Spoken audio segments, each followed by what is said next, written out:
Bon alors là, problème, ça fait plusieurs semaines que j'essaie de démarrer la moto parce que ça fait 2 semaines que j'ai pas démarré. Et j'ai un problème, c'est qu'elle ne démarre plus. Donc là j'ai remis la batterie Parkside en 20 volts, c'est pas bien, je sais, calmez-vous.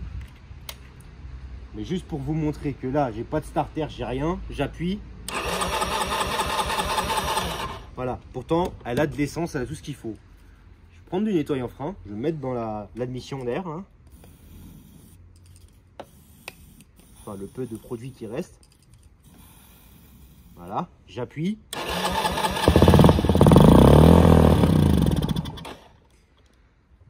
Donc quand ça fait ça, c'est que là j'ai un gicleur, en l'occurrence les gicleurs qui sont bouchés. Donc je dois tout démonter et tout nettoyer. Putain, on a sorti la chicha, merde. Regarde-moi ça. Je comprends pas. Et voilà, la XC est de nouveau tournante. Le problème c'était quoi? C'était tout simplement, vous savez, le petit robinet à dépression qui était dans le réservoir. En fait, il y a une crépine dessus, je vous avais montré la partie blanche, je vais essayer de vous mettre une photo à l'écran. En gros, cette petite partie blanche, c'est une crépine qui met en gros une sorte de tout petit filtre qui vient venir filtrer l'essence en fait avant d'être aspiré par le robinet. Donc, pour rappel, c'est un robinet à dépression. Qui dit dépression dit prise d'air entre le carbu et l'admission du moteur. Ce qui fait que quand la soupape s'ouvre et se ferme, ça crée une aspiration par le piston. Et c'est ce qui alimente le robinet. Donc en gros, c'est tout simplement une membrane qui est aspirée. Que comme c'est aspiré, bah, ça tire vers le bas et ça laisse passer l'essence. Le problème, c'est que comme la crépine était dévissée complètement, la membrane, en fait, elle avait trop d'essence. Parce que l'essence est assez lourde malgré tout.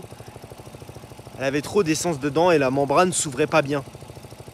Ce qui fait que le carbu, en fait, quand j'essayais de démarrer, bah, en fait, il était tout simplement trop rempli. Donc du coup, c'est pour ça que ça marchait pas. Donc là, c'est bon. J'ai résolu le problème. J'ai démonté le réservoir, je l'ai vidé, démonté le carbu, renettoyé le carbu. J'y ai ajouté un robinet pour couper la dépression. C'est-à-dire qu'en gros, ce robinet-là, il m'empêche de... Tout simplement, il m'évite de laisser le robinet se couper tout seul. C'est pour permettre au carbu d'éviter de fuir quand il y a trop d'essence dedans. C'est-à-dire que quand j'arrive, bah, je coupe. Et comme ça, je suis tranquille. J'ai pas trop de problème. Là, je l'ai bien fait tourner. Le moteur, il est bien chaud. Donc, je vais pouvoir l'arrêter. Je vais aller la ranger d'ailleurs. Dégueulasse, c'est gobé partout. Mais ouais, voilà. Sinon, elle se comporte bien. Elle a un peu fumé au début. Voilà, là je lui ai rajouté un voltmètre, donc là je suis à 13,2 volts, c'est pas beaucoup.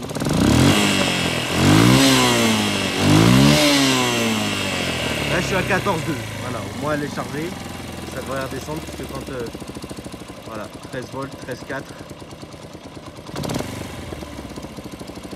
Voilà. Alors je vous mets un coup de gaz. Voilà. Voir que ça fume un peu. Ah, plus beaucoup de carburant. Bon bah c'est bien, pile poil au moment où je m'apprête à la rentrer dans le garage, qu'est-ce qui m'arrive? Bah elle s'arrête toute seule, j'ai plus d'accélération. Bah, il est tombé lui. Bah oui hein. Bah oui forcément. Tu l'as pas fixé le robinet. S'il vient se coller contre le moteur, le tuyau, normal, hein, ça marche pas. Bah oui. Bon bah faut que je remplace la durite.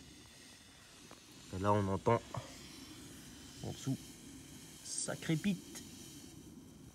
C'est pas bien grave. Bah, je vais la rentrer en poussant, hein, mais là du coup, c'est pas tout de suite qu'elle va redémarrer encore. Bon c'est pas bien grave, au moins ça m'a vidé le carbu. Allez, t'auras bien tourné quand même aujourd'hui. Maintenant, tu vas aller dormir. Encore.